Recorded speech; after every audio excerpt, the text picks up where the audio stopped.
네, 안녕하십니까.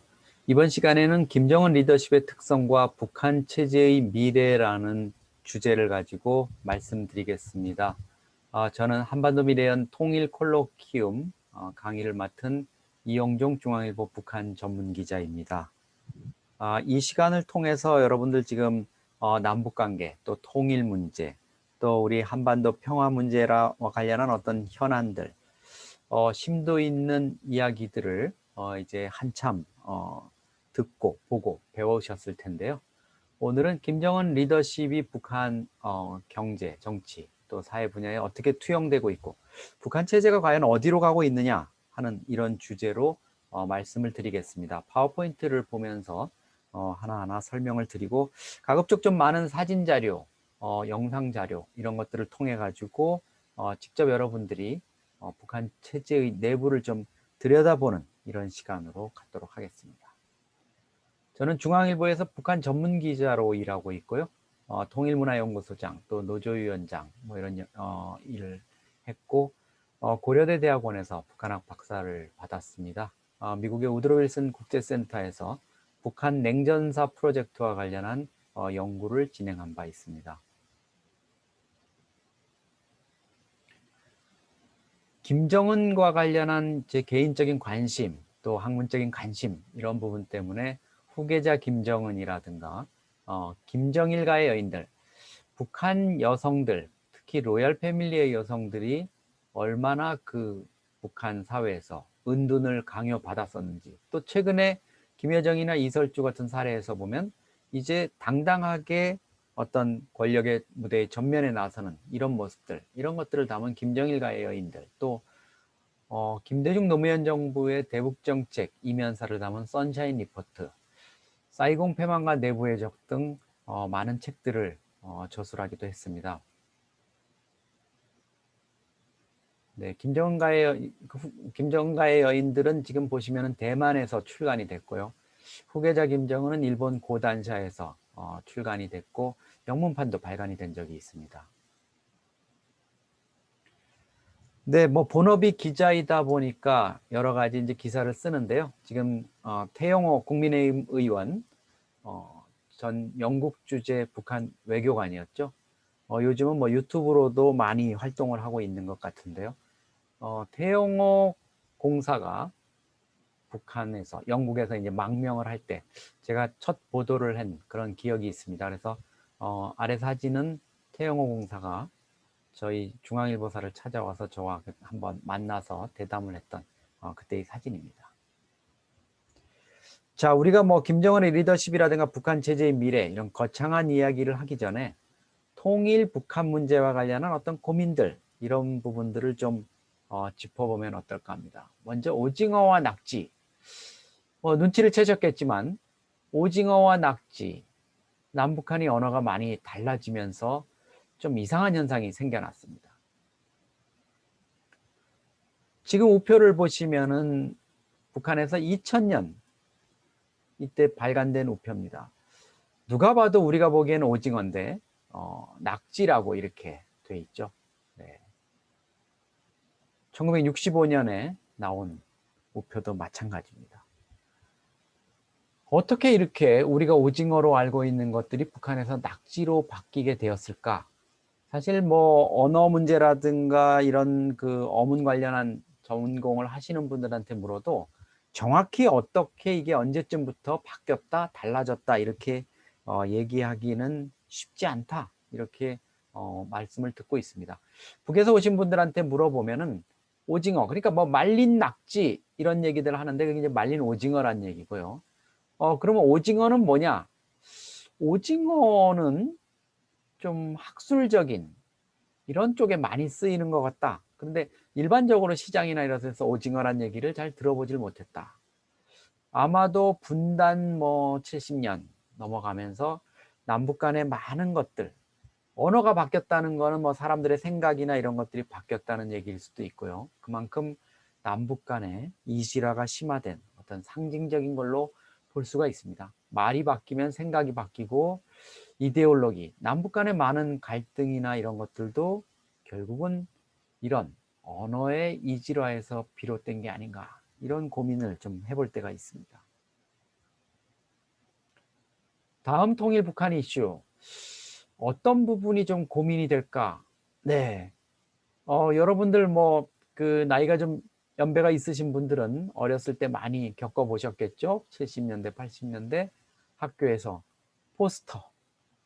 밤에 정말 뭐 그때는 뭐 어머님, 아버님들이 이렇게 자녀 공부를 많이 도와주고 이러는 분위기도 아니었기 때문에 혼자 낑낑거리면서 포스터를 그려야 되는 그런 고초를 겪었습니다.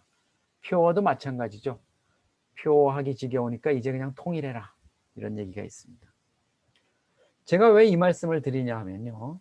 남북 간에 통일과 관련해서 이렇게 이질화가 된 조금 전에 언어 문제 이런 말씀을 드렸지만 또 하나의 문제, 젊은 세대들을 중심으로 해가지고 통일 북한 문제, 아유 좀 지겹다.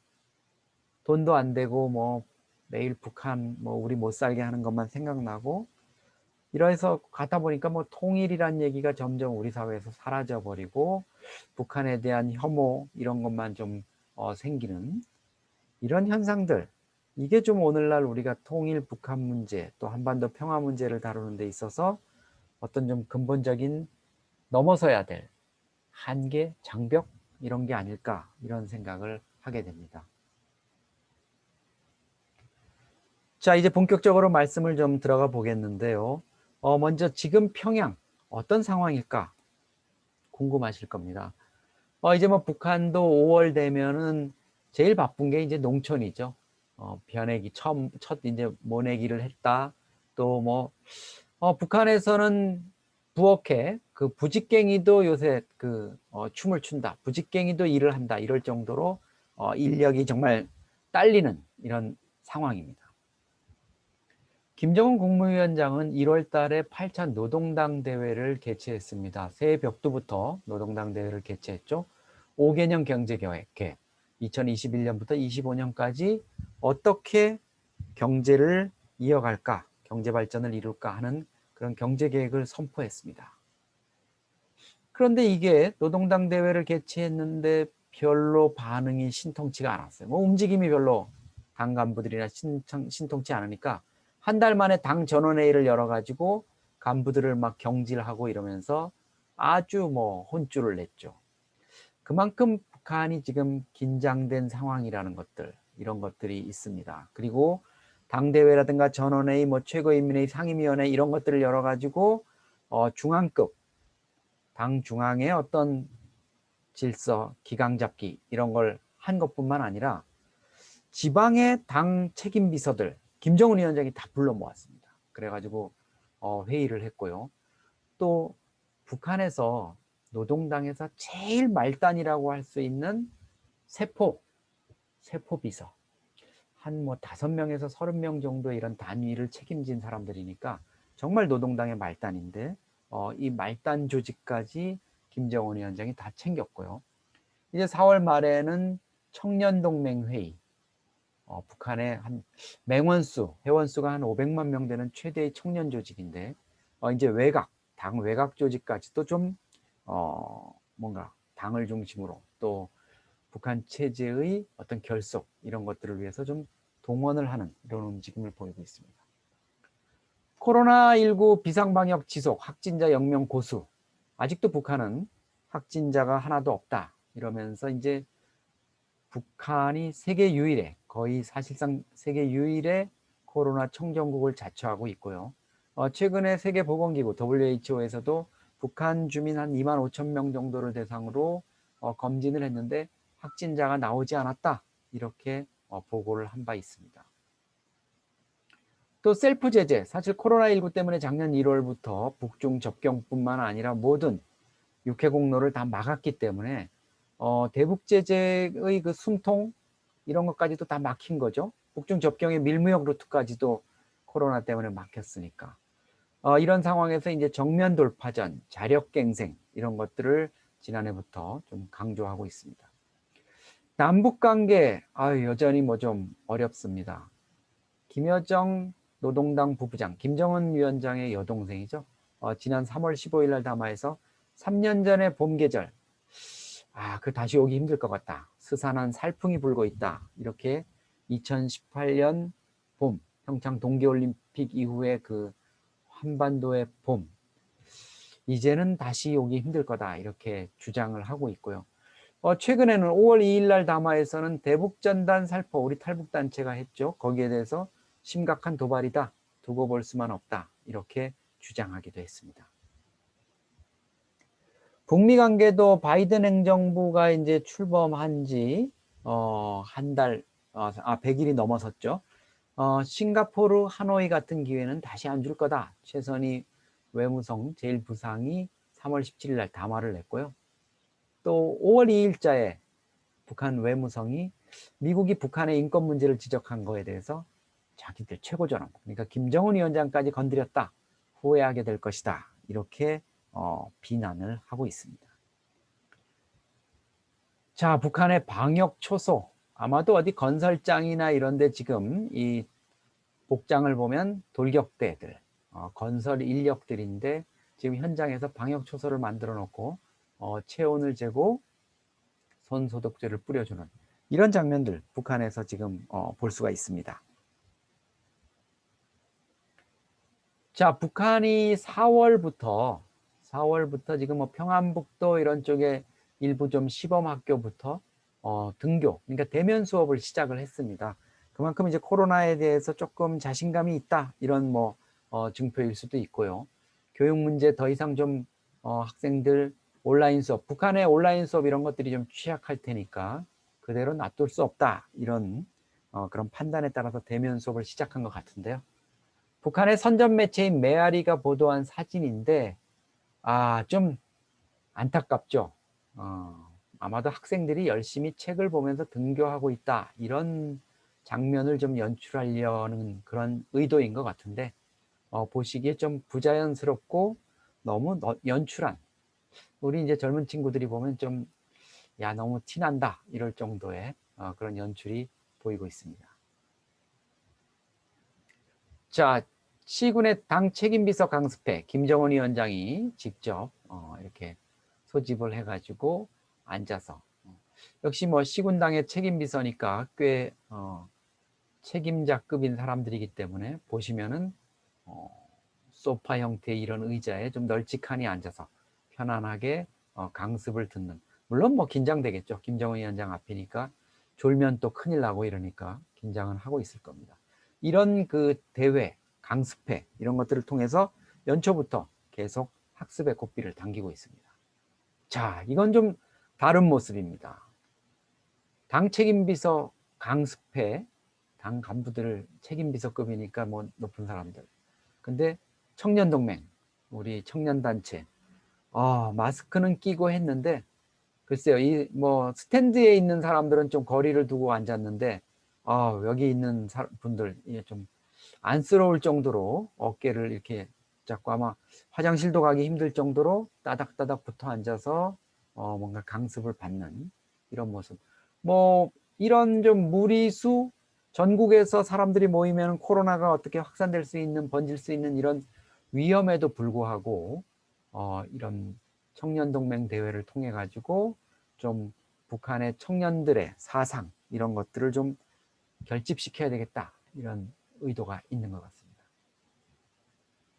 자, 김정은 위원장 회의를 주재하는 모습, 그런데 역시 지금 북한이 먹는 문제의 해결, 그러니까 식량 문제가 지금 가장 좀 다급한 것 같습니다. 그래서 김정은 위원장도 지금 곡물 생산에 좀 주력을 해라 이렇게 하는데 북한이 뭐 올해 보니까 지금 미국 농무부가 4월 달에 지금 북한의 식량 생산 전망한 거를 보니까요.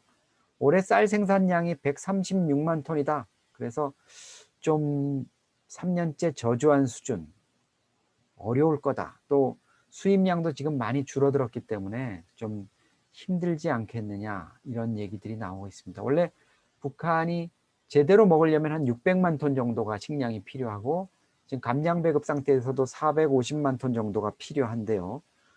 북한 식량 사정, 김정은 위원장 체제 등장한 이후에 좀 식량 사정 괜찮아진 거 아니냐 이런 얘기가 있었는데 최근 들어서 다시 좀 식량 문제와 관련한 얘기들이 많이 나오고 있고 우리 정부 또 민간에서도 이런 점을 의식해 가지고 북한의 식량 지원 문제, 인도적인 협력 문제 이런 문제가 좀 최근에 이슈로 등장하고 있습니다.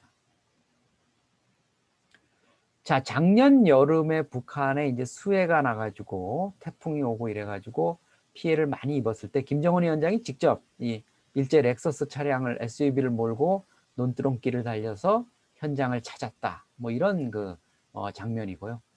뒤에 뭐 이렇게 쓰러져 있는 이런 수해 현장을 방문한 김정은 위원장이 아주 좀 걱정스러운 표정으로 둘러보는 이런 장면입니다. 이렇게 직접 런닝셔츠 차림으로 벼가 이제 이삭이 폈죠. 가가지고 좀 직접 살펴보는 이런 장면을 통해서 수해 문제, 또 농사 문제, 먹는 문제 이런 것들을 김정은 위원장 최고 지도자가 직접 챙기고 있다. 이런 리더십을 좀 애민 리더십, 뭐 인민과 함께하는 지도자 이런 이미지를 좀 부각시키려고 하고 있는 게 아닌가 이렇게 생각이 듭니다. 자, 이거는 이제 피해 복구가 된 황해북도 금천군 강북리라는 곳을 이제 김정은 위원장이 방문한 거죠. 구호물자를 이렇게 선물을 준 그 전달식에 참석한 주민들 아주 뭐 감업하고 있고, 또 이렇게 새로운 집을 빨리 지어줬기 때문에 거기에 대해서 뭐 이렇게 감사하는 이런 행사들이 많이 열렸습니다. 자, 그 주택도 이제 직접 돌아보고 있고요. 그런데 이제 이게 평양남매라는 게 결국 저희가 뭐 김정은 위원장하고 김여정 여동생 부부장 이렇게 얘기를 하는데, 좀 지금 여전히 우리 대한민국 그리고 문재인 대통령 우리 정부에 대해서 좀 불편한 심기가 풀리지 않는 것 같습니다. 그래서 남조선 때리기, 남조선 괴롭히기를 계속하고 있고요. 2018년 2월 평창 동계올림픽, 4.27 판문점 선언, 9.19 평양 정상회담, 정말 뭐 남북관계 급진전, 이거보다 더 좋을 수 없다 이런 봄날이 있었는데 그 이전으로 완전히 회귀한 것 같은 이런 모습을 보이고 있습니다. 김여정 부부장 지난 3월 달에 담화를 해서 대남기구인 조평통 그리고 금강산 관광을 관장하던 국제관광국을 폐지하겠다. 아직 뭐 이런 행동으로 옮기지는 않고 있는데 걱정이죠. 왜냐하면 김여정 부부장 작년 6월에 뭐 부추기는 놈이 더 밉더라, 형체 없이 무너질 수 있다 연락사무소가, 이러더니 6월 14일 날 정말 연락사무소를 백주에 폭발물을 설치해가지고 무너뜨려 버렸죠. 이런 것 때문에 김여정 부부장의 대남 비난, 위협 이런 게 말로만 그치지 않을 수도 있겠다, 이런 이야기들이 나오고 있습니다. 무엇보다 안타까운 거는 코로나19와 관련해서 지금 문재인 대통령이 남북협력, 대북지원, 진단키트라든가 방호복 이런 것들을 좀 지원하겠다 이런 얘기들도 있었고요. 우리도 좀 부족한 상황입니다만 백신 같은 거를 북한에 지원하겠다 이런 얘기들도 있었습니다. 그런데 북한이 묵묵부답이죠. 지금 뭐 거부하고 있고, 김정은 위원장이 남조선급 받지 마라 이렇게 지시를 했기 때문에 어느 누구도 지금 이런 대북 지원 의사에 대해서 호응을 하기가 어렵다 이런 얘기가 나오고 있습니다. 그래서 최근에는 이제 코로나 관련보다는 북한의 식량이라든가 다른 인도적인 물자의 지원 이런 쪽으로 우리 뭐 이인영 통일부 장관도 얘기를 했고요. 정세현 민주평통 수석 부의장, 또 이종걸 민하협 상임의장 이런 분들이 지금 계속 여론 형성을 위해서 이런저런 이슈를 제기하고 있습니다. 네, 정말 뭐 4.27 판문점 선언 때 이 역사적인 장면, 다시 좀 이런 장면이 연출되는 그런 날이 왔으면 하지만 여러 가지 상황으로 보면 좀 쉽지 않다 이런 비관론도 있고요. 또 2018년 9월에 평양을 방문했을 때 문재인 대통령, 또 김정은 위원장 서로 정말 뭐 속내를 다 터놓고 얘기하는 거 아니냐. 저 눈빛만 보면 서로 뭔가 이 교감이 이루어지고 화해와 협력과 평화를 위해서 좀 진전이 있지 않을까 이렇게 기대를 했었는데요. 아쉬운 점이 많습니다. 북미 관계를 봐도 마찬가지죠. 김정은 위원장 지금 보면 뭐 트럼프 대통령과 이런 성조기 또 인공기를 나란히 걸어놓고 만나던 이 시기가 정말 꿈 같을 겁니다. 북미 정상회담에서 싱가포르 정상회담에서 이런 그 합의를 4개항에 합의를 했지만 지금 뭐 사항의 전쟁 실종자 유해 이런 부분들이 조금 진전되는 것 같다가 나머지 부분 지금 좀 많이 어렵습니다. 우리 정부의 입장은 기본적으로 문재인 대통령도 그렇고 이 싱가포르의 합의를 기반으로 해서 바이든 행정부도 좀 북한과의 관계 개선, 대북 정책, 비핵화 논의 이런 것들을 이어갔으면 좋겠다 이렇게 하는데 지금 대북 정책 검토를 마친 바이든 행정부 또 토니 블링컨 미 국무장관의 이야기들 이런 것들 들어보면 우리 정부의 입장이 조금 반영되는 방향으로 잡힌 것 같은 그런 부분도 있지만 또 이전과 다른 바이든 행정부만의 어떤 컬러, 지향점 이런 것들이 가시화될 이런 가능성 그래서 북미 관계가 지금 상당히 좀 주목을 받고 있습니다. 자, 하노이에서 열린 북미 정상회담 뭔가 지금 왜 지금 북한이 하노이 결렬에 대해서 그렇게 아쉬워하고 안타까워하고 또 김정은 위원장도 불쾌하게 생각하는지 이 장면을 보시면 좀 아마 짐작이 가실 겁니다. 서로 뭔가 중대한 벽에 부닥쳤고 트럼프 대통령 상당히 좀 화가 난 듯한 표정, 김정은 위원장 뭔가 좀 난감한 표정. 영변 핵시설만 좀 양보를 하면 대북 제재를 얻어낼 수 있겠다. 이렇게 생각을 했던 김정은 위원장. 트럼프 대통령이 영변만 가지고는 안 된다. 영변 플러스 알파 더 핵과 관련한 비핵화와 관련한 이런 것들을 내놔야 된다. 이렇게 압박을 하면서 난감해졌습니다. 그러면서 김정은 위원장 입장에서는 이 결렬 사태에 대한 책임 이렇게 그냥 비행기 타고 올라가 버리고 여러 가지 좀 김정은 위원장으로서는 열차를 타고 평양으로 귀환하면서 아마 절치부심했을 이런 상황이 짐작이 됩니다.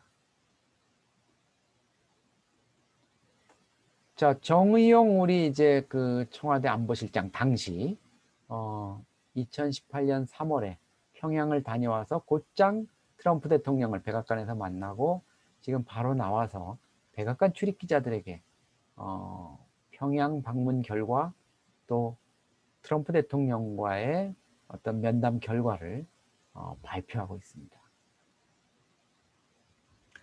자, 그런데 지금 제가 이제 8월 올해 이제 평양에 지금 현재 어떤 일이 벌어지고 있느냐, 또 북미 관계, 남북 관계가 어떻게 진전이 됐었고 다시 또 그게 어려움에 봉착했느냐 이런 말씀을 드리고 있는데 역시 북한 문제 여러분들 다 아실 겁니다. 문제는 경제다. 오른쪽 사진을 보시면 북한의 경제 문제와 관련해 가지고 아주 상징적인 그런 모습을 담고 있습니다. 김정은 위원장이 2011년 12월 김정일 국방위원장의 사망으로 집권을 했죠. 2012년이 사실 첫 제대로 된 집권해라고 볼 수 있는데 그해 5월에 김정은 위원장이 만경대 유의장이란 여기 보면 낡고 좀 보잘것없지만 놀이기구 같은 것들이 보이실 겁니다.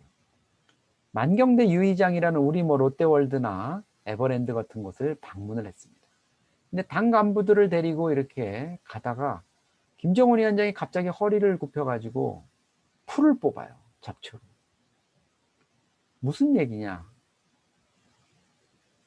경제적으로 어렵고 자재가 없고 전력이 없고 해가지고 놀이시설이 잘 돌아가지 못하고 페인트 칠을 못하고 이럴 수는 있지만 풀은 뽑을 수 있는 거 아니냐? 관리원들이 있고 이런데 제가 보기에도 좀 이거는 심했죠. 김정은 위원장이 어쨌든 갑자기 들이닥친 것도 아닐 테고 며칠 전부터 예고가 되고 이럴 수 있었을 텐데 잡초 제거도 안 하고 이렇게 방치가 됐었다. 김정은 위원장이 아마 10대 때 스위스에서 조기 유학을 했고 이랬기 때문에 프랑스에도 놀러 왔었고 심지어 가짜 여권으로 일본 디즈니랜드도 다녀갔다는 이런 얘기도 있죠. 세계에 좋다는 놀이시설들 다 가보고 이랬는데 막상 아버지가 물려준 조선민주주의 인민공화국을 넘겨받아가지고 곳곳 이렇게 살펴보면서 정말 아마 한숨이 나왔을 겁니다. 아마 제가 보기에는 옆에 있는 이 지배인은 지금 아마 목숨을 제대로 부지하거나 있을지 좀 걱정이 되죠. 2012년 요 5월이라 그랬죠. 2012년 바로 또 4월에는 김일성 출생, 김일성 주석이 태어난 지 100년이 되는 해였습니다. 2012년 4월이. 이때 김정은 위원장이 집권 후에 처음으로 김일성 광장에서 이제 연설을 합니다. 그래서 다시는 우리 인민이 허리띠를 조이지 않고 사회주의 부귀영화를 누리게 하겠다, 이렇게 얘기를 합니다. 주민들 입장에서는 이제 좀 살만해지겠구나. 고난의 행군이라는 거는 정말 북한 주민들이 들으면 섬뜩한 트라우마가 느껴지는 그런 사건입니다. 1994년 김일성 사망, 95년 대홍수, 그리고 96, 97, 98 북한에 어마어마한 기근, 대기근 사태가 벌어집니다. 황장엽 전 비서 같은 경우에 100만 명, 200만 명이 굶어 죽었다. 제가 취재한 우리 정부의 고위 정보 관계자는 46만 명이 굶어 죽은 것으로 판단하고 있다. 2,400만 인구 중에 어마어마한 아사자가 발생한. 그런데 이제 허리띠를 조이지 않아도 된다, 이렇게 얘기했으니까 주민들이 많이 부풀었을 텐데요. 지난해 김정은 위원장이 이런 얘기를 합니다. 허리띠를 졸라 매더라도 뭔가를 해야 되겠다. 8년 만에 이런 부분들이 좀 어려운 상황 직면했다, 이런 얘기로 이제 다시 또 좀 번복이 되는 이런 상황이 있고요. 특히 또 지난달 놀라운 일이 벌어졌죠. 김정은 위원장이 평양에 세포, 노동당 최말단이라 그랬죠. 세포 비서대회 다 소집을 해가지고 다 불러놓고 폐막일날 6, 7, 8, 4일 동안 회의를 했는데 8일 폐회사를 했어요. 그런데 이 자리에서 깜짝 선언을 합니다. 나는 당중앙위원회로부터 시작해 각급 당조직, 그러니까 노동당 중앙부터 전당의 세포비서들이 말단까지 더욱 간고한 고난의 행군을 할 것을 결심했다. 많은 애로와 난관이 놓여 있다. 8차 당대의 결정 관철이 순탄치 않을 것 같다. 우연한 기회가 생길 걸 믿지 않는다. 어떤 기대를 걸거나 바라볼 것도 없다. 이렇게 얘기하면서 고난의 행군을 다시 얘기를 합니다. 올해 북한 주민들의 삶이 아마 녹록지 않을 것 같습니다. 김정은 위원장 집권한 이후에 유독 지금 경제 문제, 핵실험 여러 번 했고요. 또 미사일 계속 우리가 보면 더 장거리 늘려왔죠. 2017년 11월 30일 화성 15호 발사할 때까지 그 부분에는 좀 자신감을 보이고 뭔가 이렇게 과시하려는 게 있는데 경제 문제에 있어서만큼은 뭔가 좀 자신감을 잃어버린. 그래서 진단은 잘합니다. 이런 부분에 대해서 화를 낸다거나 이런 걸 했는데 처방, 대안을 못 내놓고 있는 거 아니냐. 그래서 총리들에게 경제는 자네가 임자야 이런 식으로 얘기하는 건지 모르지만 총리에게 좀 위임을 하는 이런 모습을 보이고 있습니다. 특히 여러분 아시겠지만 핵 경제 병진 노선, 쉽지 않죠. 핵 경제 병진 노선, 핵무기 때문에 이제 핵을 가지고 있으니까 재래식 무기 여기에 많이 투입 안 돼도 되니까 그거를 경제로 돌리겠다, 이렇게 병진 노선의 어떤 그런 것들을 좀 과시를 했었는데 역시 병진 노선도 다시 철회가 되고 전략 수정에 지금 좀 어려움을 겪고 있는 이런 부분도 있습니다. 지난해 8월 당 전원회의에서는 또 이런 부분도 있어요. 계획된 국가경제의 장성 목표들이 심히 미달됐다. 그리고 인민생활이 뚜렷하게 향상되지 못했다. 이렇게 또 현실을 인정하는 이런 모습도 사실 보이고 있습니다. 김정은 위원장이 강원도 우리 명사십리 아시죠? 동해안에 고성 위쪽으로.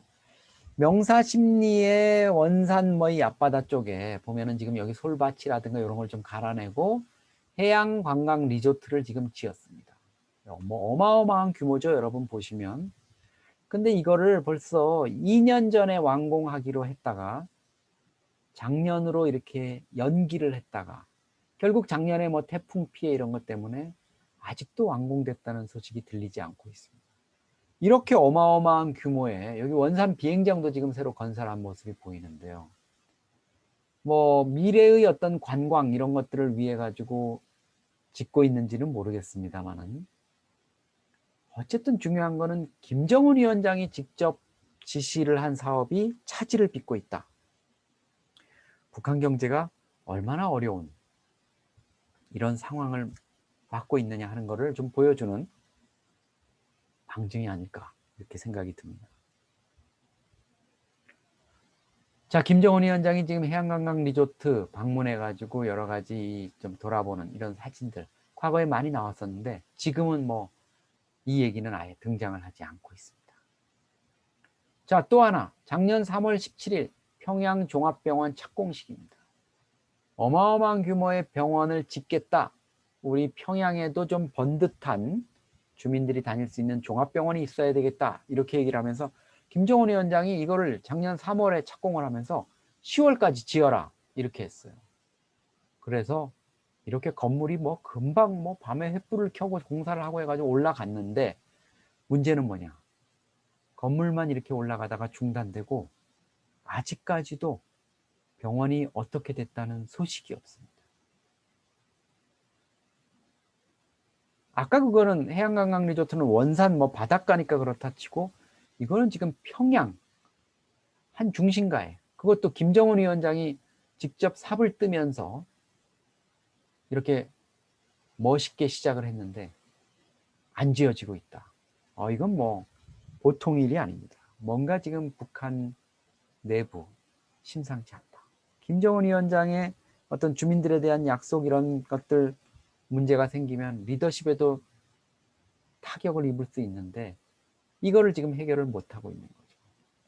뭐 코로나 문제라든가 이런 것 때문에 아마 북한이 대응한다는 차원에서 작년 3월이면 한창 문제가 될 때니까 선언적으로 병원 건설에 들어갔는데 실제로 우리 건설 전문가들 또 병원 건설과 관련한 노하우가 있는 분들 말씀을 들어봤더니 이 3,000병상 정도 병원 지금 우리 뭐 꽤 크다는 현대 아산병원하고 비슷한 규모라는데요. 건물만 짓는다고 일이 되는 건 아니랍니다.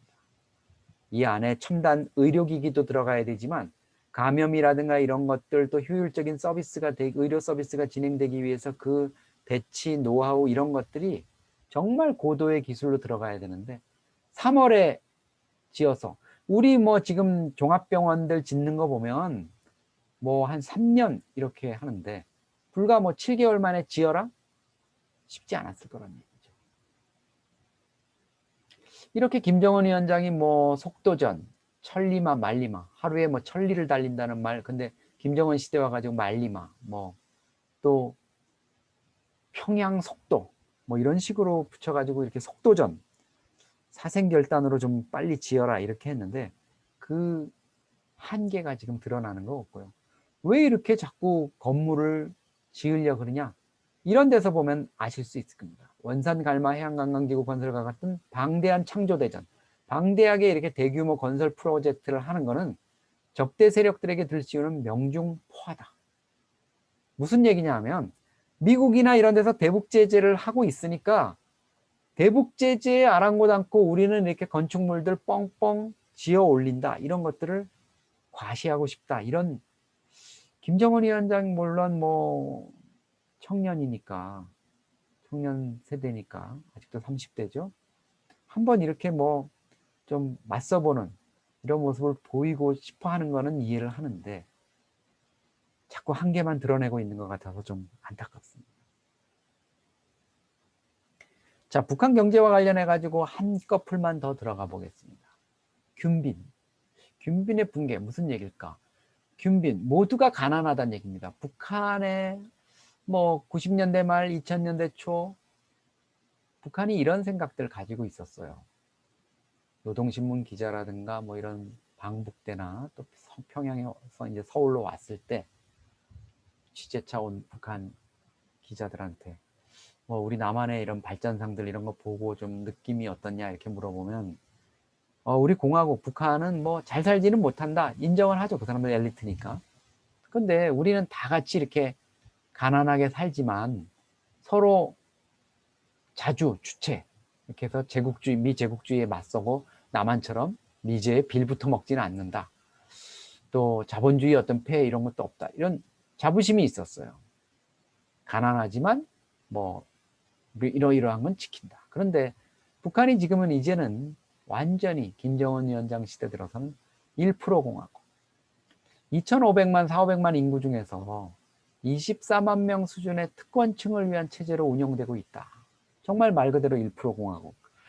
이거는 24만 명이라는 거는 제가 뭐 임의로 뽑은 거는 아니고요. 우리 정보기관인 국정원에서 북한의 노동당 또 내각 군부의 핵심 인사들, 엘리트들, 먹고 살만하다는 핵심 계층들을 한 6만 명 정도로 보고요. 그 4인 가족을 기준으로 해서 24만 명 정도가 북한의 핵심층이다. 그래서 정확히 한 2,400만 명의 1%를 차지한다. 이렇게 규정을 뭐 정보 판단을 통해서 그렇게 내린 바 있습니다.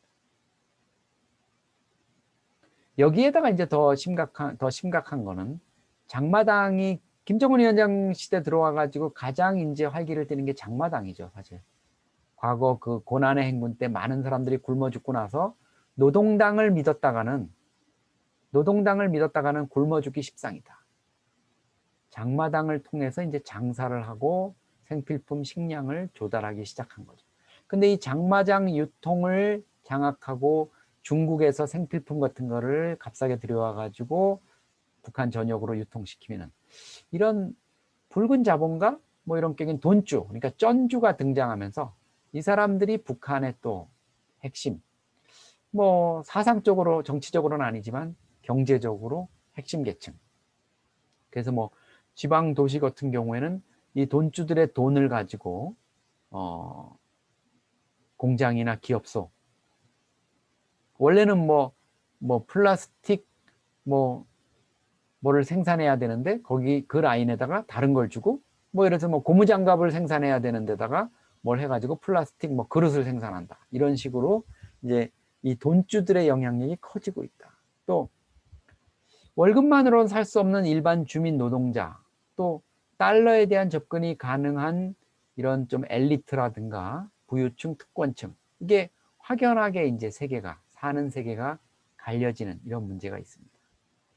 그럼에도 불구하고 또 전체 주민의 41%인 1,050만 명이 기근에 시달리고 있다. 이런 해마다 지금 식량농업기구하고 세계식량계획 계속 경고를 하고 있습니다.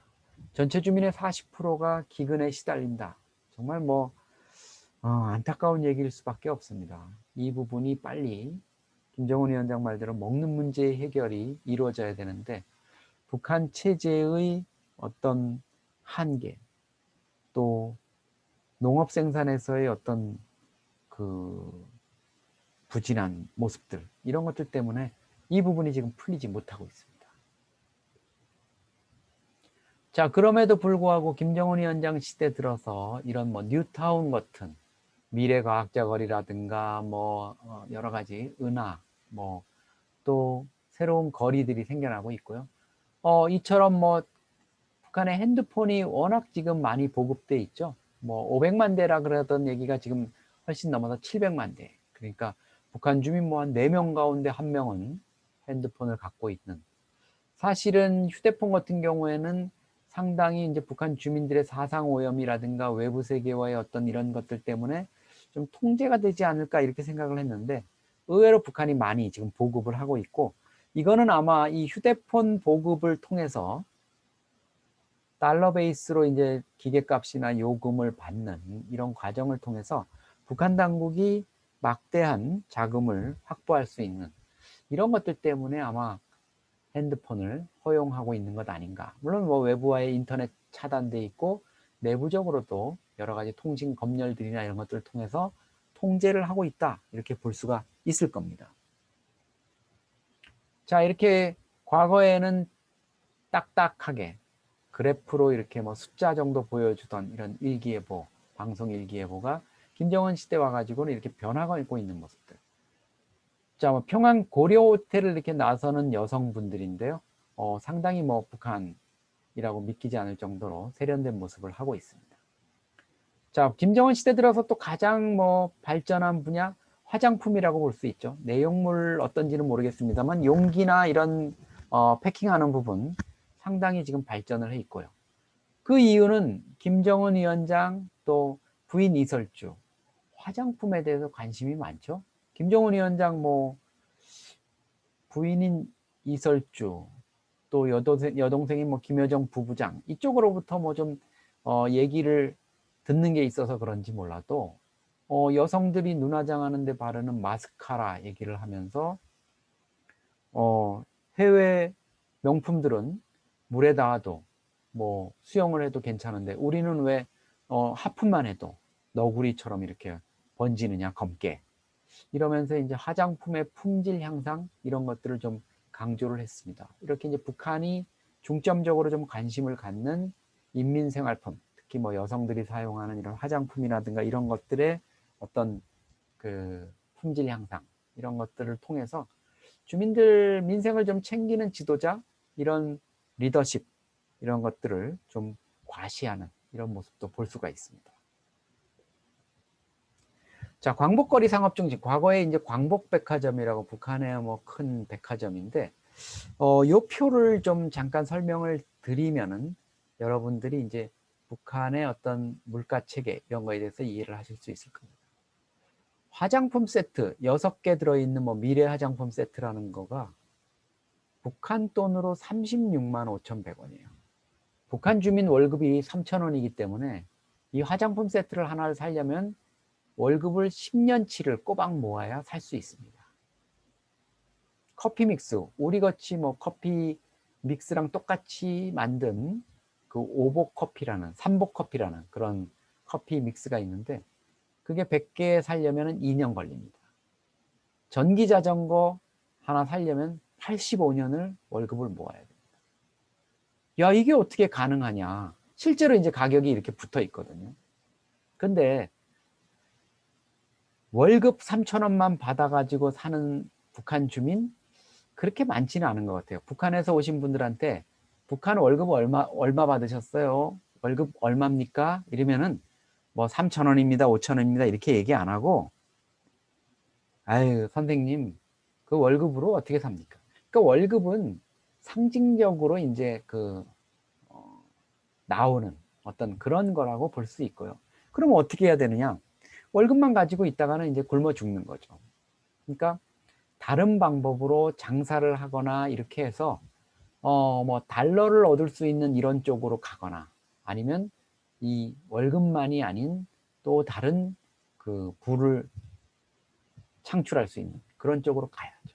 그러니까 이게 보면 북한의 달러 가격을 또 좀 보실 필요가 있어요. 공식 환율로 보면은 화장품 세트 하나가 2,430달러입니다. 뭐 거의 한 300만 원 가까이 되겠죠. 그런데 북한의 암달러, 현실적인 시세는 달러당 8,000원으로 이렇게 계산이 되기 때문에요. 뭐 이 화장품을 사려면 달러로 45불 정도 주면 이렇게 살 수 있는 가격이에요. 북한에서 45불이면 어마어마하게 큰 돈이지만 북한에서도 아까 얘기한 1%뭐 대외 부문에 종사해서 달러를 좀 만질 수 있다거나 뇌물로 달러를 챙길 수 있다거나 또 해외하고 교역을 하는 상품을 파는 이런 데 종사해서 외교관으로 근무를 해서 외국에 나가서 노동일을 해서 요즘 대북제재 때문에 막혀 있지만 이렇게 달러에 접근이 가능한 사람들 입장에서는 괜찮다 이거죠. 그러니까 북한의 지금 어떤 물가, 가격 체계, 특히 평양의 가격 체계 이런 것들은 월급, 북한 주민들의 일반 월급 기준이 아니라 이런 달러, 그것도 암달러, 실물 달러 시세를 기준으로 해서 보는 것이 맞고 오히려 이 현실적으로 이게 북한 경제를 돌리는 기본 틀이 아니냐 이런 생각이 듭니다. 남북 간의 경제 격차는 뭐 가장 최근의 자료가 작년 12월에 나온 2019년 관련한 자료이죠. 국민 총소득이 지금 과거에 뭐 한 40배 정도 차이 난다 그랬는데 지금 54배, 54배가 차이가 나고 있습니다. 1인당 소득도 우리가 3,700만 원, 북한이 141만 원, 27배 차이가 나요. 무역은 320배 차이가 나고요. 안타까운 거는 남북 간의 기대 수명이죠. 뭐 여자분들이 더 오래 사시긴 하지만 남북 간의 차이를 보면은 뭐 14살, 남자 같은 경우에 13살, 또 여기 뭐 12살 이렇게 차이가 나고 있습니다. 다 10살 이상씩 기대 수명 차이가 나고 있습니다. 인구도 한 절반 정도 되고요. 북한이 컬러 TV를 74년에 첫 방영을 했고 우리가 80년에 했습니다. 물론 우리 뭐 이미 컬러 TV 생산이라든가 방송을 할 수 있었지만 과소비 조장한다 이래서 좀 묶어두고 이미 이때 뭐 70년대 컬러 TV를 해외에 수출은 했었습니다. 그런 상황이긴 하지만 어쨌든 북한이 우리보다 컬러 TV 방송을 6년이나 먼저 했던 이런, 또 1969년에 우리가 역전하기 전까지는 북한이 오히려 1인당 GNI 212달러, 194달러로 북한이 이전에는 더 앞섰던 이런 상황을 고려해 보면 북한 경제가 얼마나 지금 어렵고 내리막길을 걸었고 북한 경제의 어떤 한계를 드러내고 있느냐 하는 것을 이 지표를 통해서 보실 수가 있습니다. 김정은 위원장의 리더십의 결국은 그 문제도 아까도 말씀드렸지만 역시 경제 부문에서 평가를 받을 수밖에 없지 않나 이런 생각이 듭니다. 자, 그렇다면 뭐 북한이 개혁 개방을 하면은 좀 되지 않느냐? 우리가 늘 얘기를 하죠. 국제사회 일원으로 나와라. 개혁 개방. 김정은 위원장 뭐 중국에 갈 때는 중국식 개혁 개방을 좀 하는 것 아니냐? 싱가포르에 갈 때는 또 싱가포르에 뭐를 좀 배우겠다 이렇게 해서 싱가포르 얘기가 나왔죠. 베트남 하노이 정상회담 할 때는 또 베트남의 개혁 개방을 배우는 게 아니냐. 여러 가지 얘기들이 나오고 있지만 아직은 좀 머뭇거리면서 대북 제재의 틀 안에서 헤어나지를 못하고 있는 것 같습니다. 뭐 북한은 핵을 보유함으로써 어떤 체제의 안위를 계속 가져갈 수 있지 않을까 이렇게 생각하는지 모르겠지만 소련이 최고로 핵무기를 많이 가지고 있을 때 4만 기까지 가지고 있었는데요. 결국 체제의 붕괴를 막지는 못했다. 이런 부분들은 김정은 위원장이 한번 좀 곰곰이 핵 정책과 관련해서 비핵화 뭐 이런 부분과 관련해서 한번 고민을 해볼, 핵의 가치가 가장 인정받을 수 있고 또 그 핵 포기 비핵화에 상응하는 대가를 가장 받을 수 있는 이런 시기를 빨리 김정은 위원장이 캐치를 하면 어떨까 이런 생각을 합니다. 김정은 위원장 등장 첫 해, 뭐 모란봉악단, 은하수악단 이런 공연들 많이 하면서 곰돌이푸라든가 미키마우스라든가 백설공주 이렇게 미국 자본주의의 상징 이런 영상들, 노래들 이런 것들이 들려주면서 과거에는 북한 체제를 찬양하기 위해서 이렇게 좋은 세상 했는데 이렇게 좁은 세상, 더 넓은 세상으로 나가자 이렇게 해서 역시 해외 유학파는 뭔가 다르구나 이런 생각들을 했었는데 이제 보니 어떻게 보면 상징적인 변화 수준에 머무르고 결국은 상징적인 변화를 넘어서 그 다음 변화가 의미 있는 변화로 넘어가야 되거든요. 그리고 나서 본질적인, 돌이킬 수 없는 근본적인 변화로 가야 되는데 북한 체제, 김정은 체제 아직 개혁 개방의 딜레마 속에 빠져 있는 것 같습니다. 자, 정말 섬찟한 장면이죠. 작년 6월 개성공단에 있는 남북 연락사무소가 지금 폭파되고 있는 장면이고요. 이 폭파 때문에 뒤에 있던 유리 건물 지원센터도 지금 뭐 완전히 글쎄요, 뭐 다시 지어야 될 정도로 아마 구조에도 상당한 문제가 생기지 않았을까. 또 지금 1년 가까이 이렇게 방치되고 있는 상황, 안타깝습니다. 남북관계 봄날, 뭐 문재인 대통령 올해 마지막이라는 심정으로 좀 남북관계 복원을 위해서 애써보자 이렇게 했고, 이인영 정치권의 또 상당히 중진인 이인영 통일부 장관이 새로 이제 임명이 돼서 그동안에 이제 북한과의 어떤 돌파구 마련을 위해서 노력을 해왔습니다만, 북한이 빗장을 너무 걸어 잠그고 지금 문을 열지 않고 있는 것 같습니다. 자, 독일 통일이 이제 독일 베를린 장벽이 무너진 얼마 뒤, 그 서로 이제 동서독을 오가기 위해서 지금 어마어마한 차량들이 브란덴부르크 문 앞에 몰려 있습니다. 우리도 참 뭐 이 독일 통일이 이루어질 때만 해도 우리도 곧 통일이 이루어지지 않겠느나, 독일 통일에서 우리가 뭘 교훈을 얻을까 이렇게 해왔는데 벌써 30년이라는 세월이 훌쩍 지나버리고 말았습니다. 자, 우리가 뭐 로마 신화에 나오는 포르투냐라는 행운의 여신의 모습을 지금 보고 계시죠. 뭐 그리스 신화에서는 티케라고도 하는데, 원래는 이렇게 한 마을을 관장하는 이런 신이었는데, 결국은 이 행운의 여신, 이 구슬 위에 서서 어느 쪽으로 굴러갈지 알 수 없는 행운의 여신은 사실은 이 커튼 자락 사이를 휙 지나가는 이런 상황이 있고요. 결국에 이 행운의 여신을 뭐 이렇게 얘기합니다. 뭐 지금 머리가 아주 의외로 짧은 이런데, 행운의 여신은 뒷머리가 없다, 뭐 이런 얘기를 합니다. 무슨 얘기냐 하면은, 통일이라는 어떤 행운이 우리에게 어느 순간 지나가게 된다면 미리 준비를 하고 있다가 딱 앞머리를 딱 이렇게 잡으면서 낚아채서 그 행운을 잡을 수 있어야지, 이미 커튼을 지나가 버린 뒤에는 잡을 수 없다. 통일의 아마 준비, 필요성 이런 것들을 강조하는, 특히 이제 그 독일의 이제 석학들이라든가 통일에 관련한 정책을 했던 분들이 많이 우리에게 이제 교훈으로 얘기를 해주는 그런 장면입니다.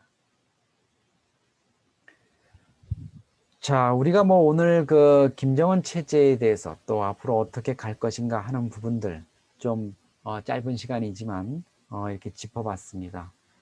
사실 뭐 10년을 김정은 위원장이 이제 올해 말이면 2021년 12월이면 김정일 국방위원장이 사망한 지 10년이 됩니다. 김정은 집권 10년이라는 얘기죠.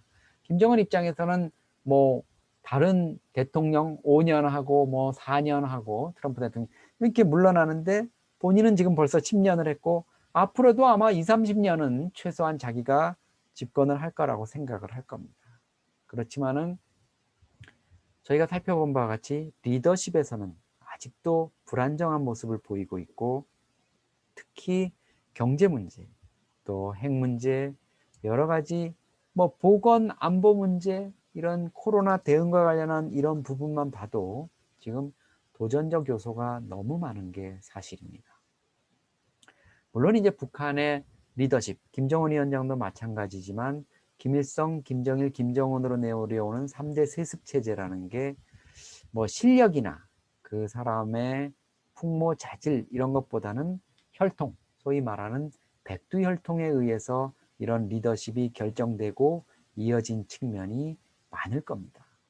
뭐 조선민주주의 인민공화국이라고 북한이 공식 국호를 가지고 있습니다만, 민주주의 공화국에서 이런 혈연에 의한 부자 조부손 세습이 이루어지는 거 비판할 대목이 많이 있습니다. 물론 그럼에도 불구하고 리더십에서 좀 탁월한 것들을 보이거나, 특히 인민들의 먹는 문제라든가 생활 문제 이런 것들을 해결할 수 있다면 아마 상당히 주민들로부터 어느 정도 인정을 받을 수 있는 여지가 있을 겁니다. 그렇지만 김정은 위원장이 지금 아직까지는 그런 부분의 능력, 리더십 이런 것들을 보여주지 못하고 있는 것 같고요. 다만 이제 북한이 얘기하는 뭐 수령 독재 이런 부분들을 이어나가면서 그런 거에 대한 반발들 이런 것들을 좀 무마하기 위해서 애민 정치, 인민들을 사랑하는 것들 이런 것들을 좀 과시하려는 부분이 있고요. 과거와 같이 이제 신의 모습을 한 수령 이런 게 아니라 인간의 모습을 한 수령, 그리고 또 잘못을 좀 인정하는 지도자.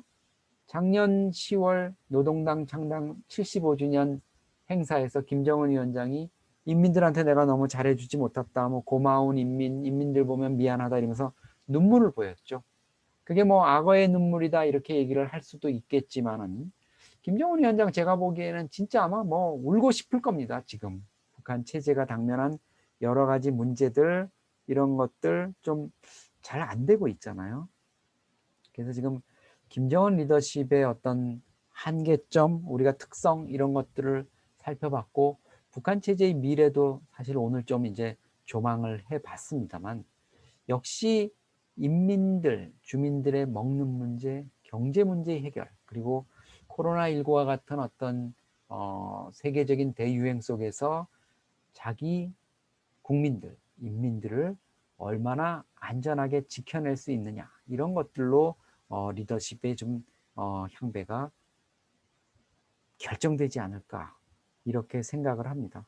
뭐 남한이나 북한이나 주민들, 우리 국민들, 북한의 인민들 아마 지도자에게 바라는 부분은 거의 비슷하지 않을까 이렇게 생각을 해본다면 김정은 위원장 조금 더 자신의 리더십에 좀 어떤 뭐랄까요, 경제 분야의 리더십에 대한 어떤 좀 자신감을 가질 수 있는 그런 것들도 필요할 것 같고 개혁 개방, 유학파로서의 어떤 그런 것들, 또 북한 체제의 미래를 어떻게 가져가야 할 것인가 하는 그런 것들에 대한 고민 이런 것들도 앞으로 좀 나타날 수 있었으면 합니다.